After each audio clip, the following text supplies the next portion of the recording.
नमस्कार साथियों, 10वीं कक्षा हिंदी विषय के अंतर्गत काव्य खंड का दूसरा पाठ पद जो मीराबाई की रचना है आपके सामने प्रस्तुत करने जा रहा हूँ। पाठ करने के पहले मीराबाई के बारे में जान लेते हैं। मीराबाई का जन्म जोधपुर के चौकड़ी कुड़की नामक गांव में 1503 ईस्वी में हुआ माना जाता है। 13 वर्ष की आयु में मेवाड़ के महाराणा सांगा के कुंवर भोजराज से उनका विवाह हुआ। बाल्यावस्था में ही उनकी मां का देहांत हो गया। विवाह के कुछ साल पहले ही उनके पति का देहांत हो गया। फिर उनके पिता का देहांत हो गया और एक युद्ध के दौरान उनके ससुर का भी यानी फादर इन लॉ का भी देहांत हो गया, उनकी मृत्यु हो गई। तो इस तरह से उन्होंने इस भौतिक जीवन से निराश होकर राज परिवार घर परिवार को त्याग कर वृंदावन चली गई और श्री कृष्ण की भक्ति करते हुए 1546 में वह शून्य में विलीन हो गई, अर्थात उनकी मृत्यु हो गई। मीराबाई संत रैदास की शिष्या थीं। मीरा की भक्ति दैन्य और माधुर्य भाव की भक्ति है। मीरा के पदों की भाषा में राजस्थानी, ब्रज और गुजराती भाषा का मिश्रण पाया जाता है। वहीं पंजाबी, खड़ी बोली और पूर्वी के प्रयोग भी मिल जाते हैं। तो चलते हैं साथियों मीरा के पद की ओर। हरि आप हरो जनरी भीर, द्रौपदी री लाज राखी, आप बढ़ायो चीर, भगत कारण रूप नरहरि, धरियो आप शरीर, बूढ़तो गजराज राख्यो, काटी कुंजर पीर, दासी मीरा लाल गिरधर, हरो महारी भीर। तो देखिए साथियों, हमने देखा मीराबाई का जीवन परिचय। बाल्यावस्था से ही उनका सांसारिक जीवन सुखमय नहीं रहा। उस संताप से मुक्ति पाने के लिए वो राज परिवार के होते हुए भी उन्होंने राज परिवार को त्याग दिया और श्री कृष्ण की भक्ति करने के लिए वृंदावन पहुंच गए। तो वहां किस तरह से इतिहास का, धार्मिक ग्रंथों का उदाहरण दे करके वो स्वयं अपनी पीड़ा को दूर करने की अपने आराध्य श्री कृष्ण से विनती करती हैं, उसी का वर्णन है प्रस्तुत पाठ का पहला पद। तो यहाँ पर साथियों 3 का प्रमुख उदाहरण दिया गया है।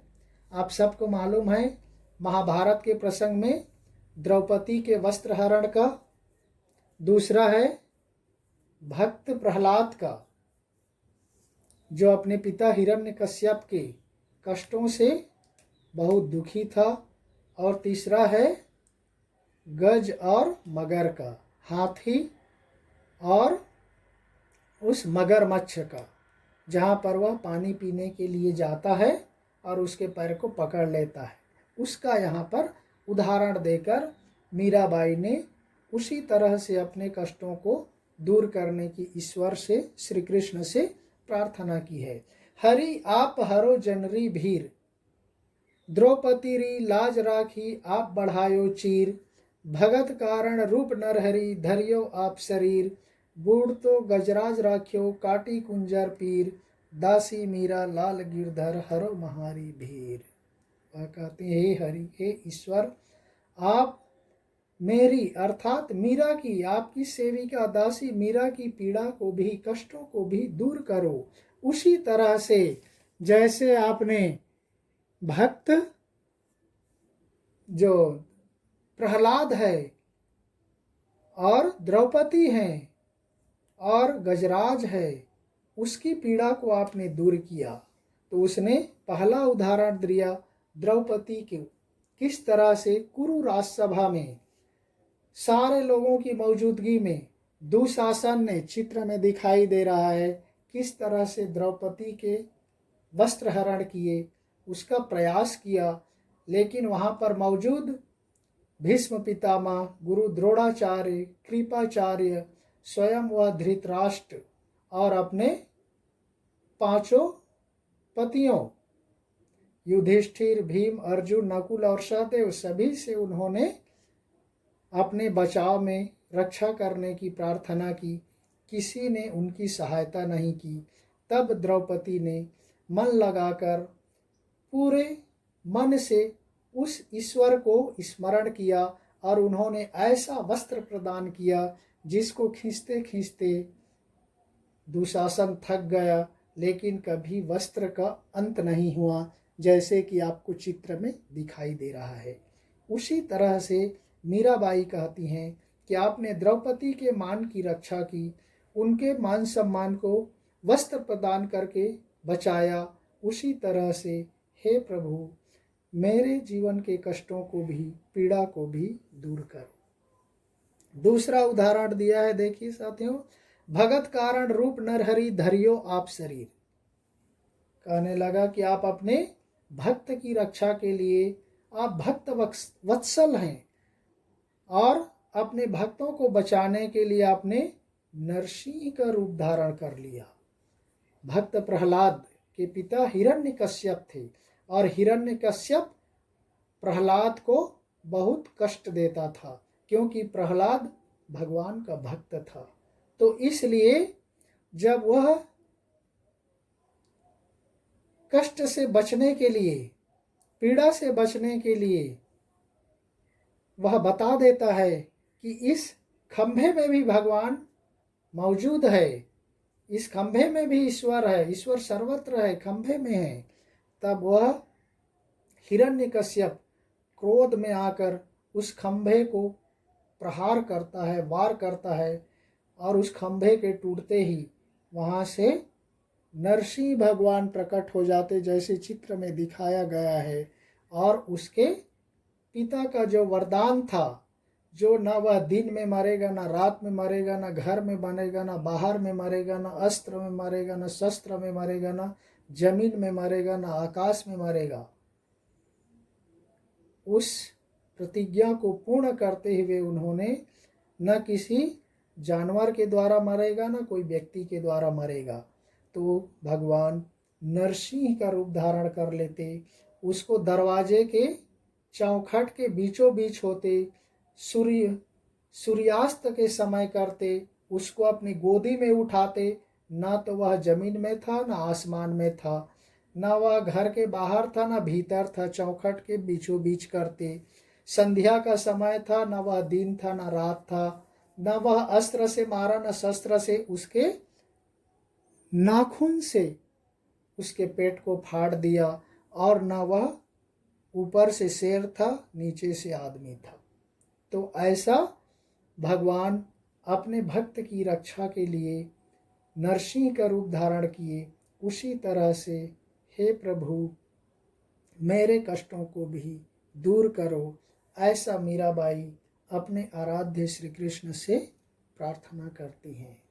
इसीलिए कहा जाता है कि जब जब होई धर्म की हानि, बाढ़ई असुर अधम अभिमानी, तब तब धरि प्रभु मनुज शरीरा, हरहु कृपा निधि सज्जन पीरा।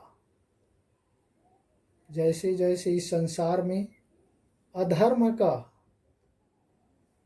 वृद्धि होगा, अधर्म की वृद्धि होगी, धर्म की हानि होगी, तब तब वह श्री कृष्ण, वह भगवान मनुष्य के रूप में अवतार लेकर अधर्मियों का नाश करेंगे, धर्म की रक्षा करेंगे और साधु संतों, ऋषि मुनियों की रक्षा करेंगे। तो आइए चलते हैं तीसरे उदाहरण की ओर। चित्र में आपको दिखाई दे रहा है, बूढ़तो गजराज राख्यो काटी कुंजर पीर। जब वह हाथी उस सरोवर में पानी पीने के लिए जाता है, जहाँ पर वह मगर रहता है, वह क्रोकोडाइल रहता है, वह मगर उस हाथी के पैर को पकड़ लेता है और उसको सरोवर में खींचने लगता है। जब वह ताकत लगाता है जमीन में, धरती में हाथी ताकतवर होता है, लेकिन पानी के अंदर मगर की ताकत ज़्यादा होती है। जब उसको लगने लगा कि अब उसका बचना संभव नहीं है, तब वह हाथी जैसे चित्र में दिखाया गया है अपने सूंड ऊपर करके, क्योंकि हाथी तब तक बचा रहता है जब तक उसका सूंड नहीं डूबता। तो सूंड ऊपर करके अंत में वह ईश्वर को पुकारता है और वह चक्रधारी विष्णु भगवान वहाँ पर प्रकट होते और अपने चक्र से उस मगरमच्छ के सिर को काट डालते और उस डूबते हुए हाथी की रक्षा करते। उसी को कहा गया बूढ़ तो गजराज राखियो, उस डूबते हुए हाथी की आपने रक्षा की, उस हाथी के पीड़ा को आपने दूर किया। उसी तरह हे प्रभु आप भी मेरे कष्टों को दूर करो, मुझे इस पीड़ा से मुक्ति दिलाओ। दासी मीरा लाल गिरधर हरो महारी भीर। और मीराबाई कहती हैं, हे प्रभु मैं आपकी दासी हूँ, सेविका हूँ, आप मेरी पीड़ा को कष्टों को दूर करो।